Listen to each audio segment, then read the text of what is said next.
Up next on Monday Morning Racer, we're going to take a look at Dale Jr.'s book with Ryan McGee, Racing to the Finish. Next.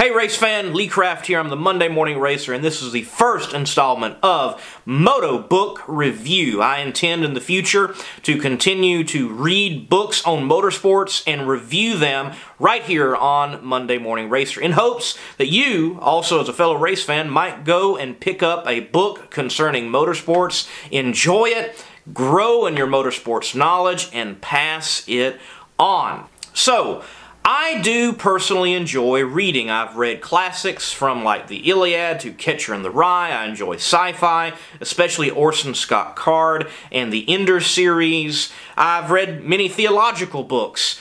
But I'd never actually read a book on motorsports, which I found strange, and in starting this YouTube channel I decided, you know, I need to read more books on racing. Books are a great avenue for getting more details than you're going to get even from a podcast or documentaries. There's just juicy details oftentimes put on page that someone forgets to mention in a podcast or you're not able to cover in a documentary. They're just there in book form when they're not anywhere else. So I began to be on the lookout for a book to pick up, really as the first book I had ever read concerning racing.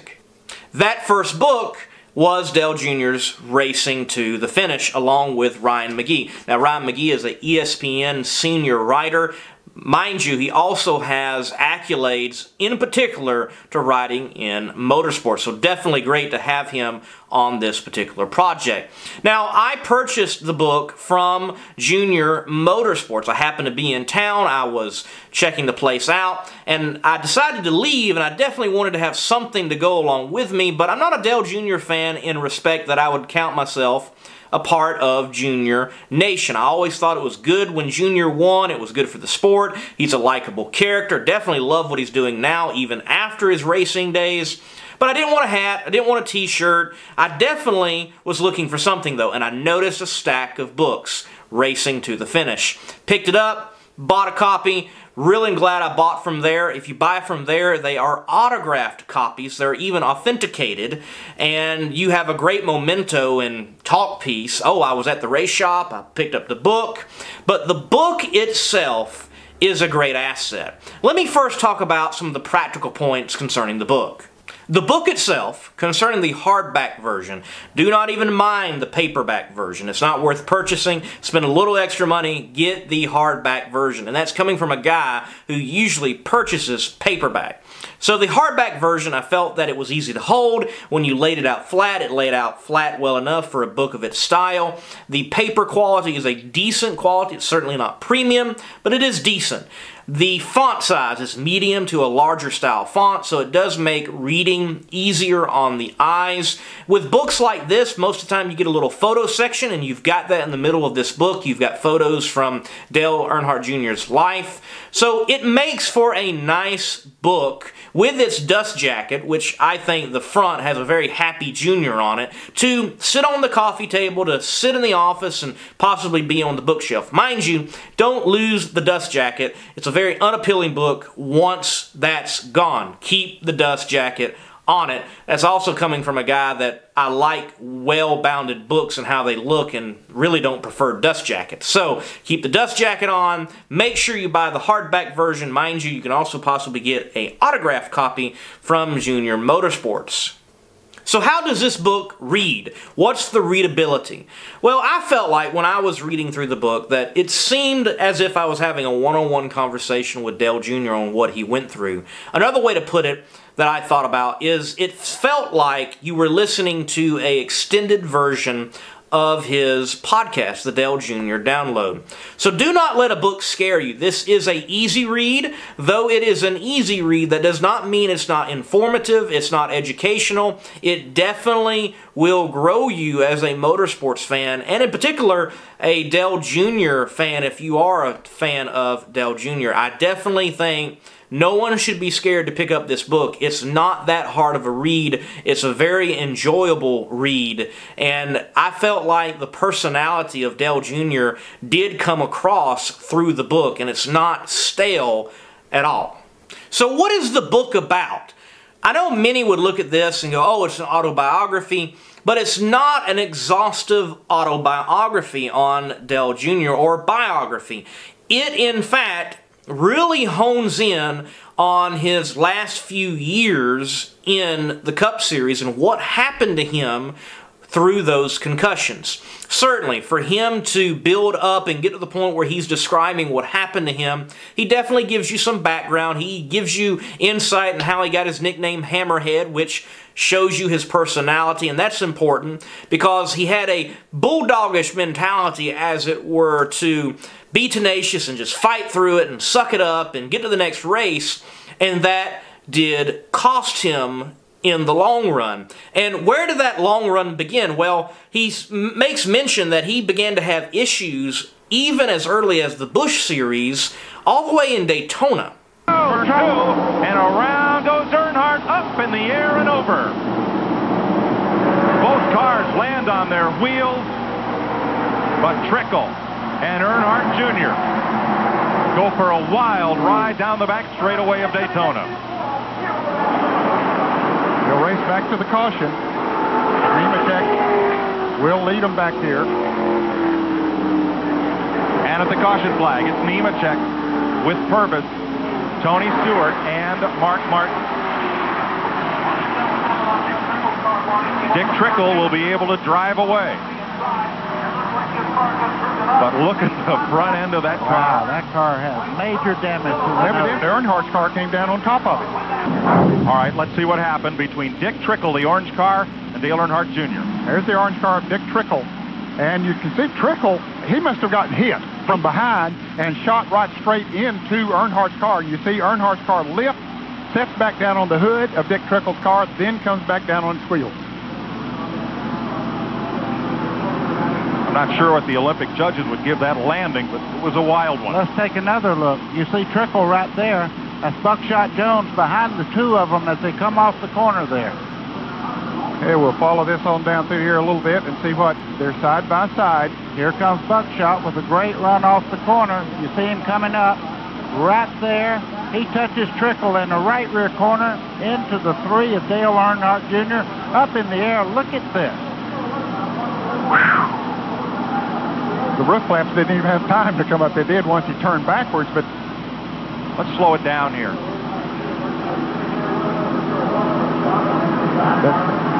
Yeah, the roof flaps did come up too. They went back down.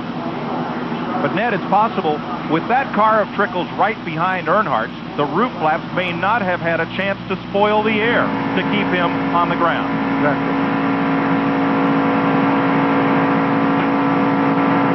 From Daytona and the Busch Series, he certainly had a number of huge hits, just like the one here in California. A very hard crash for Earnhardt, the first serious incident of the day. There we go. Almost like maybe Kevin Harvick was slowing down trying to get in the pits. 29 car. Oh, that's it. I'm telling you, that's a brutal hit. It is.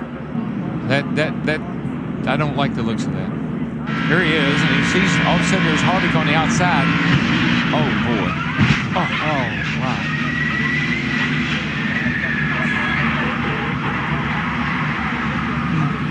See his hands on the steering wheel. See, he's awake, alert, talking to the rescue personnel. He's I just knocked the breath out of him, I guess. I tell you, they've done such a great job with the inside of these cars and the head and neck restraint systems and everything else. See Kevin Harvick out, his car.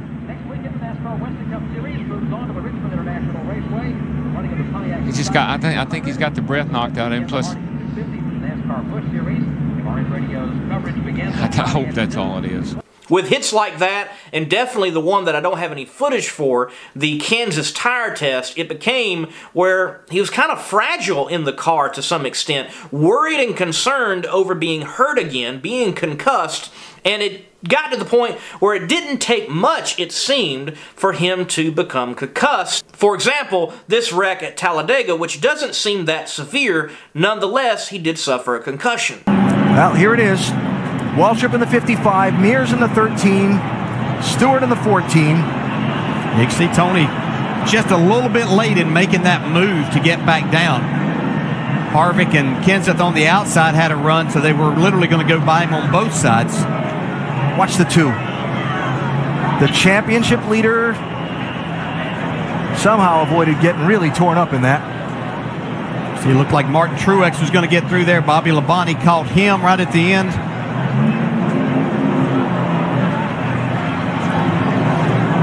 They waited all day to do it, but it was big when it happened. Yes, sir. See Michael Waltrip just barely catching the left rear quarter panel of Kevin Harvick. Get him involved. Stewart's car upside down on top of Casey Kane's number 5. Super Speedway right now.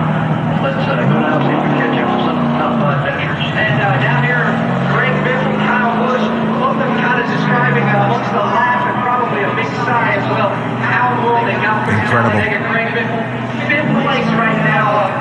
What did you see out there coming to the checkered flag? They're coming to the checkered flag. Yeah, and you know as a driver, Tony Stewart's leading this race. He's got no help. He tries to make a move that's going to get him some push and help. And you know as a driver, if you make that move, there's a chance that somebody's not going to lift on the last lap, and this is a situation that could happen. It's a product of this type of racing, and every driver knew that's the situation that you could find yourself in. And just kept it going straight, that's all I did. And once I was clear of all the stuff, you know, I kept going. With all that in mind, Junior given brief glimpses into his family and into his childhood through his early years, speeding on through toward the end of his career, I really feel like what the book is about is Dale Jr.'s fight to come back to racing and end on his terms. You see him pouring himself out, expressing how challenging it was for him to come back to racing. Folks, at one point, the man could not get off the couch because he was so messed up from concussions. He couldn't get in the car, couldn't drive to the supermarket. He remarks that there was times he would have to grab a hold of stuff and hang on because he could not physically walk without doing so. The man was messed up. With that being said, the book itself is a book to bring awareness to the issue surrounding concussions. In the book, you have the mentionings of NFL players, of other players from other stick and ball sports, as well as even people who have had workplace injuries. It's definitely a book to highlight the serious nature of getting your bell rung, and that it's not something to just sweep under the rug, but it needs to be dealt with, and if you're struggling, there is hope and help for you. Let's wrap this video up. Why should you read Dale Jr.'s Racing to the Finish? Well, first, if you're a Dale Jr. fan and you haven't read this book, shame on you. Why haven't you read it? This is your guy. This is your man. You're a fan of him. Read his book. It's practically the Junior Nation Bible at this point. Pick the book up. I know that once you've read the book, you have a greater appreciation for who you were pulling for and a greater appreciation for him as a human being. I think anybody can gather that from this book. Junior was very vulnerable. He was open through this book. He clues you in onto notes that he was taking, basically a diary in his phone of what he was suffering through, the symptoms that he had, and you follow along with him in this journey of him trying to come back to racing. And you're pulling for him, you're rooting for him, yet you feel for him through his agony. He was in some bad shape, folks. So if you're a Junior fan, you definitely need to read this, and I think it will greatly increase your appreciation for someone that you've been pulling for a long time. Continuing on that thought of appreciation, I think in a broader way, this book brings about appreciation for what the men and women in these race cars throughout motorsports, in fact, have over them as hazards to their occupation. So, you take the case here with Dale Jr. I understand maybe his life wasn't in jeopardy through these concussions, but if you're bruising your brain, definitely your life is in a hazardous situation. Nonetheless, his quality of life was definitely taken away. The man at one time was couch-ridden. He had to fight, claw to come back to a sense of normalcy that you and I probably take for granted, probably never even having a concussion. Folks, motorsports is dangerous. I definitely feel also that for NASCAR fans, I'm a NASCAR fan, that it's dangerous for those that strictly follow NASCAR to be in a lull or slumber about just how dangerous motorsports is. There hasn't been a fatality, I believe, in over a decade at the top tier of NASCAR, and thank God for that. I am so glad that is the case. And I'm definitely not one of those individuals saying, oh, we need a fatality in NASCAR to sober people up. No, we don't need it. It would sober people up, I think, but definitely don't need it. But I think through books like what Junior has put out here, it can have a sobering effect. And folks, motorsports is still dangerous. So Monday Morning Racer has the YouTube page right here. There's the Instagram page. There's the Twitter account. And there's also the Facebook page. On the Monday Morning Racer Facebook page, I share regularly from around the world motorsports news. And I can remember earlier in 2019, a period of about a month, it seemed like I was posting once a week the news of some type of fatality within the world of motorsports. I recall a young man who lost his life in a series beneath F1 at Spa.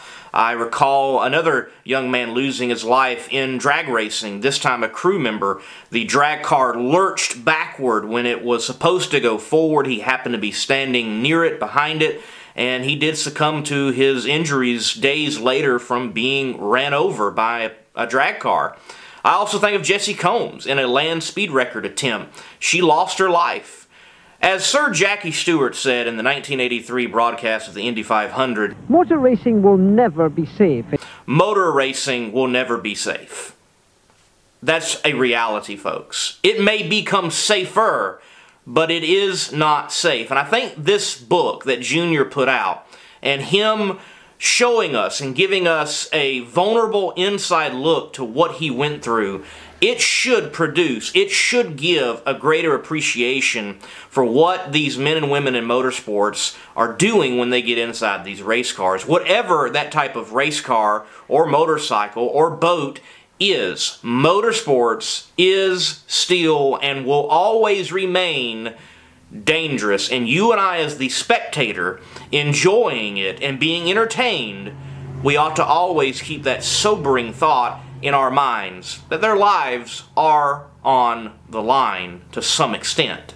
Thank you for watching this video. Go out and pick up Dale Jr.'s book along with Ryan McGee called Racing to the Finish. You will definitely enjoy it. I guarantee it.